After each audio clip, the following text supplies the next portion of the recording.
सत्ता प्राप्त करने के लिए नहीं होती है। राजनीति देश आगे कैसे बढ़ेगा तो रचनात्मक सोच के साथ आगे बढ़ेगी।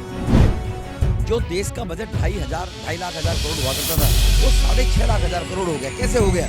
वो सीबीआई और ईडी की कार्यशैली के कारण ही। नहीं, राहुल गांधी कन्याकुमारी गए हैं, वो मेरी समझ से आने कौन से भारत जोड़ो की बात कर रहे हैं। इस वक्त हमारे साथ सांसद मौजूद हैं। सर, कार्यक्रम के बारे में बता दीजिए कि कार्यक्रम जो करवा रहे हैं आप लोग, खूब इसमें प्रचार प्रसार किया है, युवाओं को प्रोत्साहन करने के लिए कार्यक्रम हुआ है, क्या कहिए? देखो, केवल राजनीति करने के लिए नहीं, सत्ता प्राप्त करने के लिए नहीं होती है। राजनीति देश आगे कैसे बढ़ेगा, रचनात्मक सोच के साथ आगे बढ़ेगी। हमारे देश के प्रधानमंत्री को सबसे ज़्यादा अगर देश की प्रतिभा जो विलुप्त हो रही थी, देश के नौजवानों के साथ में उनको अवसर नहीं मिल रहे थे, सबसे पहले प्रयास किया 2015 में ही। और भारत को 21, फिर 45, फिर 72 इस प्रकार के जो गोल्ड मेडल और इस प्रकार के जो मेडल मिल रहे हैं, तो वो दुनिया के अंदर भारत की जो प्रतिभा है उसका कहीं ना कहीं प्रत्यक्ष रूप से लोगों को देखने को मिल रहा है कि भारत की प्रतिभाएं थीं, उनको विलुप्त करने का प्रयास किया। सबका साथ, सबका विकास, सबका विश्वास और सबका प्रयास, 125 करोड़ लोगों का प्रयास, सब प्रतिभा है।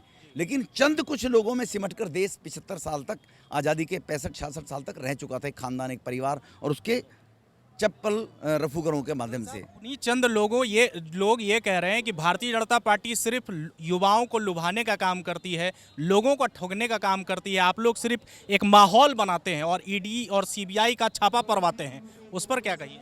देखो, ईडी, सीबीआई, पुलिस, आर्मी, हर आदमी का अपना अपना काम है। पहले कहीं ना कहीं ये लोग विलुप्त होते, कहीं ना कहीं संलिप्त होते थे भ्रष्टाचारी लोगों में, अफसरों पर दबाव बने रहते थे। आज अधिकारियों को खुले रूप से काम करने का मौका मिल रहा है। आज लोगों के अंदर टैक्स चोर जो लोग थे, जो देश का बजट 2.5 लाख करोड़ हुआ करता था वो 6.5 लाख करोड़ हो गया। कैसे हो गया?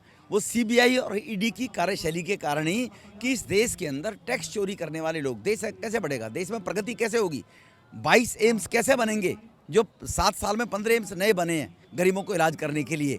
गरीब परिवारों को 9 करोड़ अगर उज्ज्वला योजना का कनेक्शन दे दिया गया है, 47 करोड़ लोगों के डीबीटी के माध्यम से खाते खुलवाकर कोरोना में विधवाओं के खातों में 500 रुपये कैसे डाल दिए? क्योंकि देश का रेवेन्यू बढ़ गया है। तो जो टैक्सों की चोरी हुआ करती थी, जो इंडिपेंडेंट फ्रीडम नहीं मिला करती थी काम करने के लिए, एक परिवार की गुलामी स्तुति के अंदर देश लगा रहता था, आज वो चीज़ समाप्त हुई है और देश के 125 करोड़ लोगों की प्रतिभा सामने हर क्षेत्र में करते आ रहे हैं। और स्पोर्ट्स के माध्यम से ही देश की पहचान होती है। तिरंगा लेकर जब वो घूमता है, जब कोई भी प्लेयर, चाहे क्रिकेट का हो चाहे हॉकी का हो, कोई भी अगर कोई मैराथन में भी कुछ लेकर आता है, तिरंगा उसके हाथ में होता है, तो कश्मीर से कन्याकुमारी तक हर देश का नौजवान प्रफुल्लित होता है, उत्साहित होता है कि मेरा देश जीत रहा है।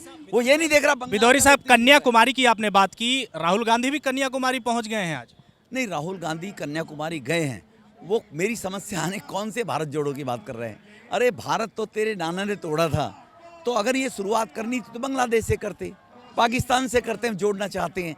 जम्मू कश्मीर में ऑक्युपाइड जो कश्मीर है उससे करते। आप कांग्रेस जोड़ो का ही कार्यक्रम चला लो। जो विरासत में तुम्हें 100 साल की कांग्रेस मिली वही तुम पे जुड़ नहीं रही, वो टूट टूट कर भाग रही है।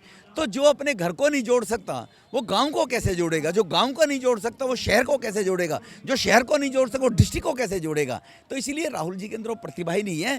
अगर जोड़ने की बात करनी थी, भारत को अंदर जोड़ने के लिए यात्रा करनी थी, तो यात्रा करते उन रोहिंग्या, उन घुसपैठियों को भारत से भगाने की यात्रा करते, तब अच्छा लगता। कि 9 अगस्त को जब यात्रा शुरू हुई थी इस प्रकार की महात्मा गांधी के नेतृत्व में, वो अंग्रेजों भारत छोड़ो, तो राहुल जी को करना चाहिए था रोहिंग्या, पाकिस्तानी घुसपैठिए, भारत छोड़ो, ये कर लेता तो अच्छा रहता।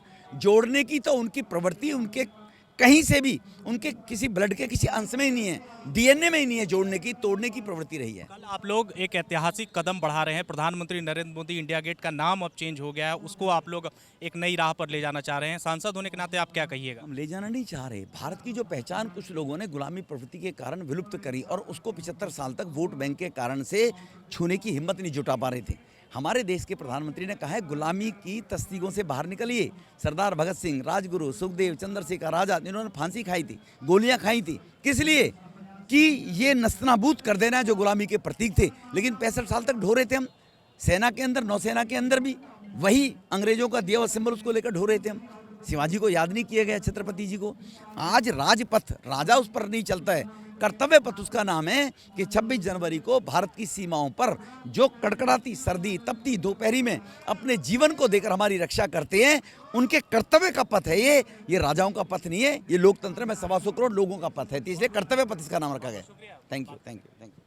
तो साफ तौर पर इस वक्त हमारे साथ सांसद रमेश बिधौरी साहब थे। उन्होंने साफ कहा है कि जिस तरह से कांग्रेस की यात्रा इस वक्त निकल रही है, उस यात्रा के बारे में पहले उन्होंने जोरदार हमला किया, कहा कि इस यात्रा से पहले वो अपने आप को बचा ले, अपने घर को बचा ले। यानी कि साफ तौर पर भारतीय जनता पार्टी के सांसद ने राहुल गांधी की यात्रा पर जोरदार निशाना साधा है। सहयोगी प्रताप के साथ में देवाशीष कुमार, द न्यूज़ 15, दिल्ली।